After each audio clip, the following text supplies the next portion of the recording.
Welcome to Friends and Neighbors, a Wagner Brothers podcast in which we talk with real people about depth and simplicity in an often shallow and complex world.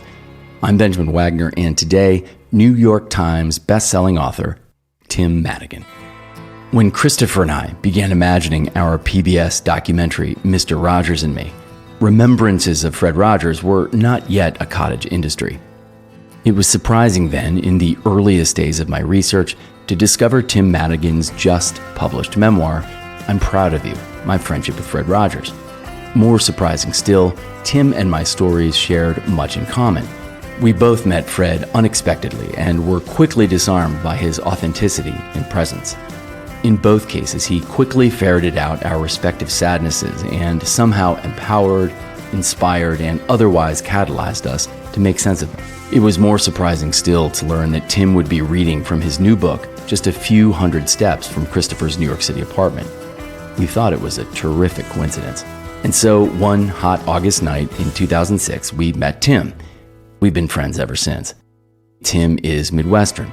He spent 30 years as a highly decorated reporter and columnist for the Fort Worth Star-Telegram before turning towards nonfiction. I've long said that Tim is the emotional heart of Mr. Rogers and Me. He wears his on his sleeve.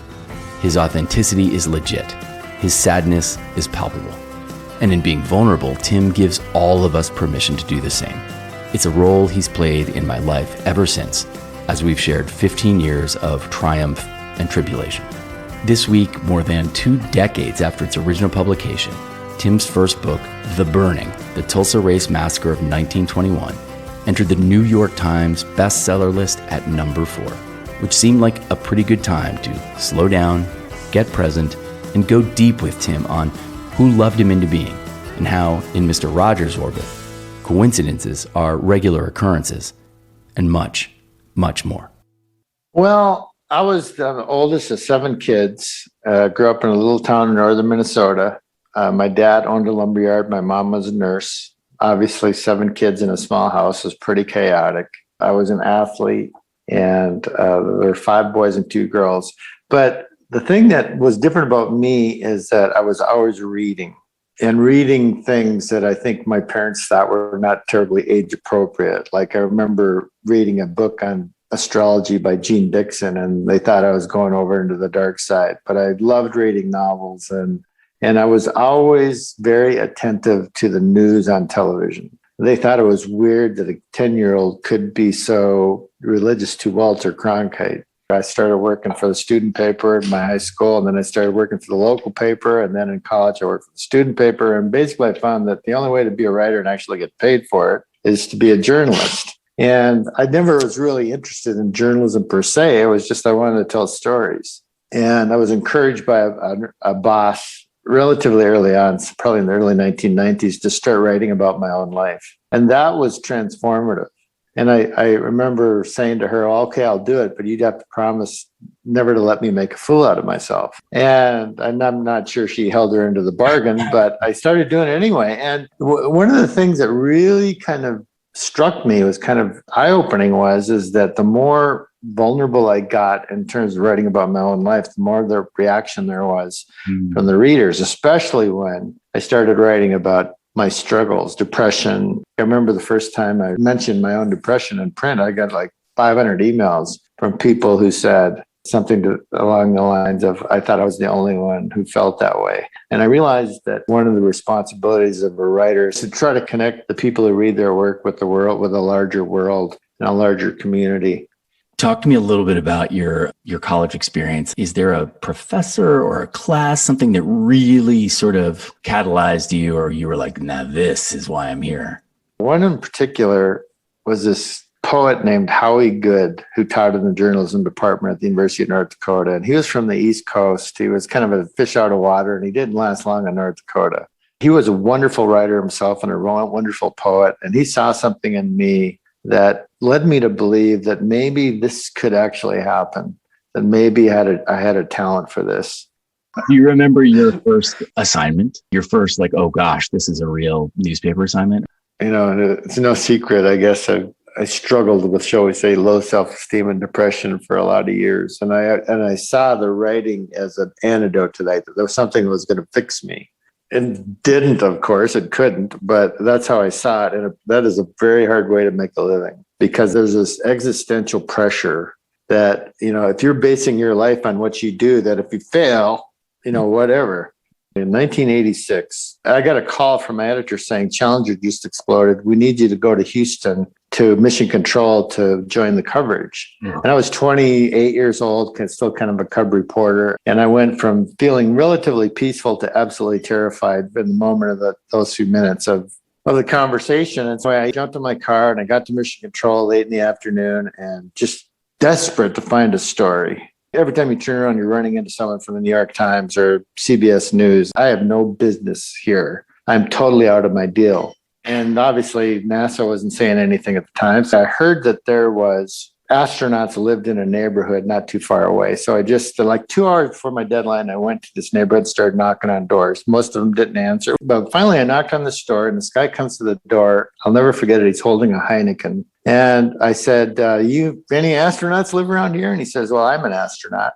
His name was Fred Gregory. He had flown on the very same Challenger in the previous mission, wow. had been the pilot. Oh my God. That day, he was in charge of capsule communications with the Challenger. So he was talking to these people at the moment they died.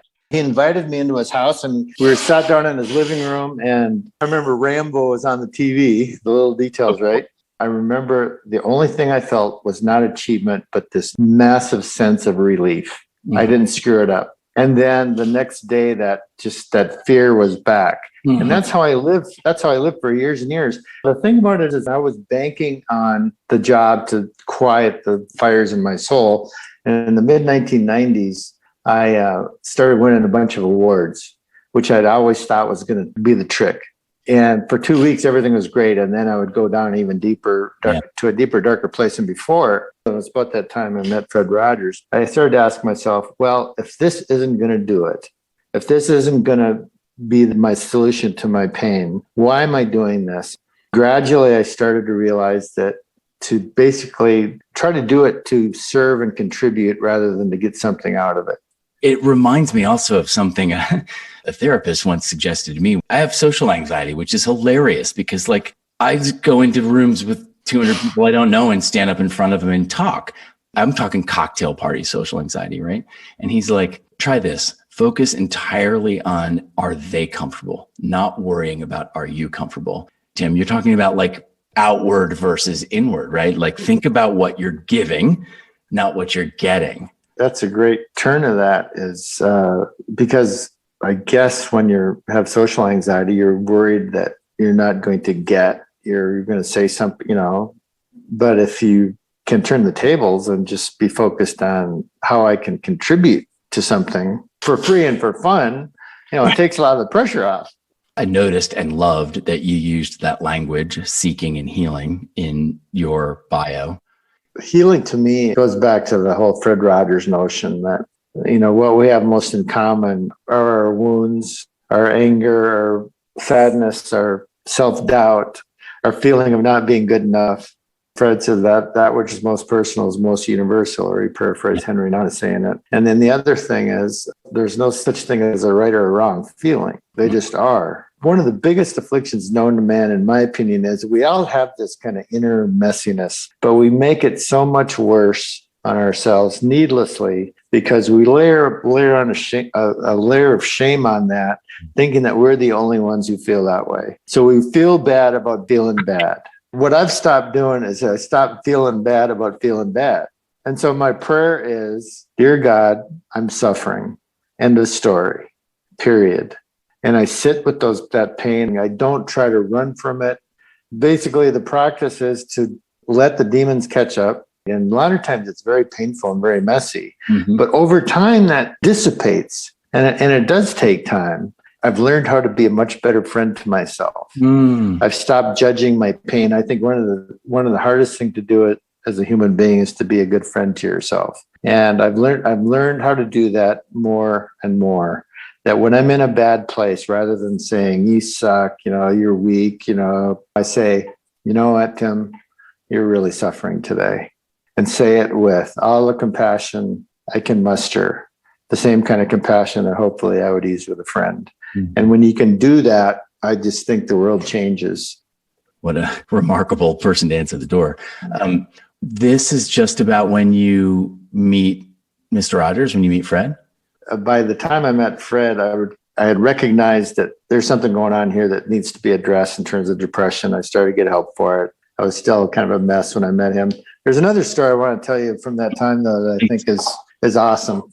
Another big story, I think it was like 1989, where it had to do with the border crisis. Central American refugees were charging across the border, and the federal government was about ready to change its policy to prevent them from disappearing into the country when they came in to apply for amnesty. Anyway, big national story. I was sent down there to cover it, and I was in just the darkest place.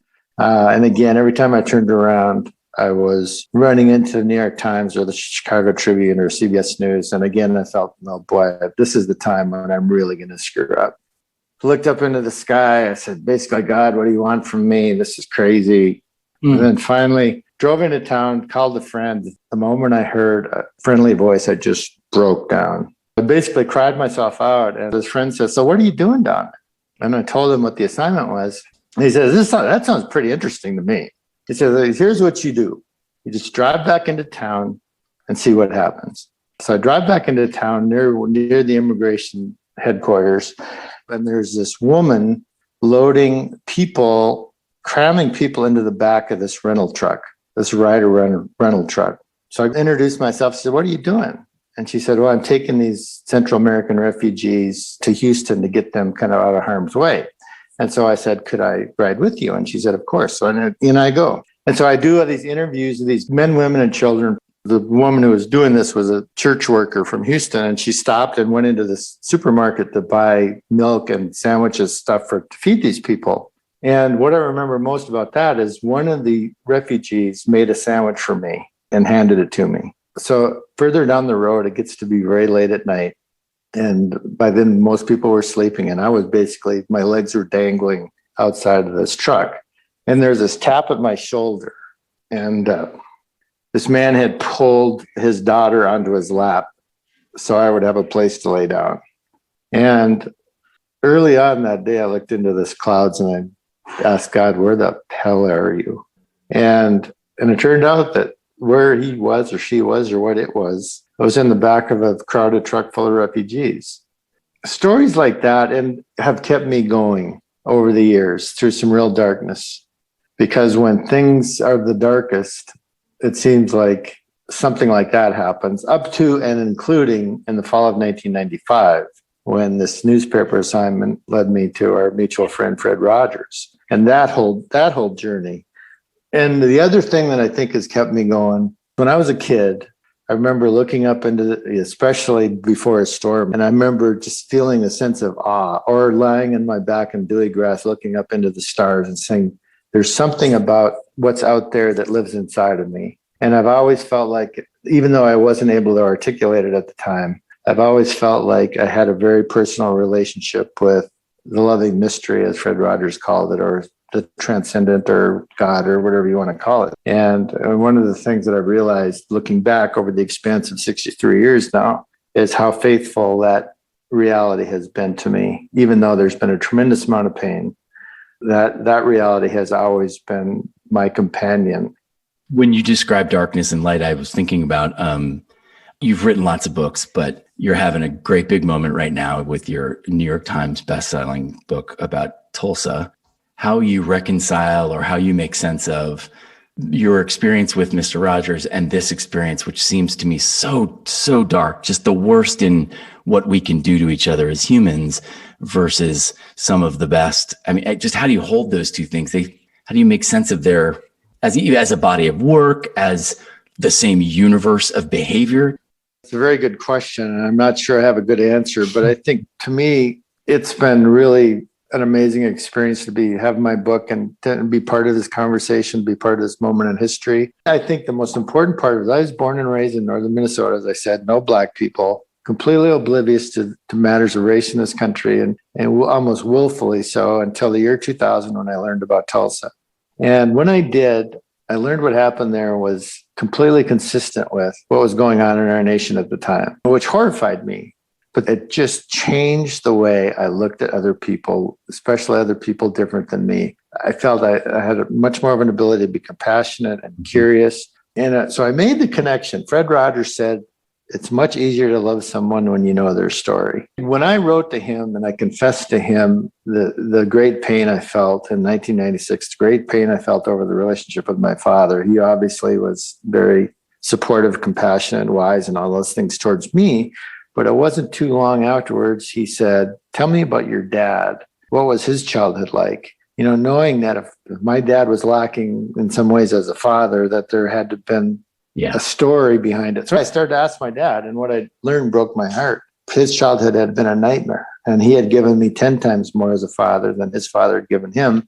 Gradually, he stopped being this godlike figure of my youth. Right. He started to be just another suffering human being like me, doing the best he could. And when my dad died 10 years ago, all I felt was the most pure form of sorrow.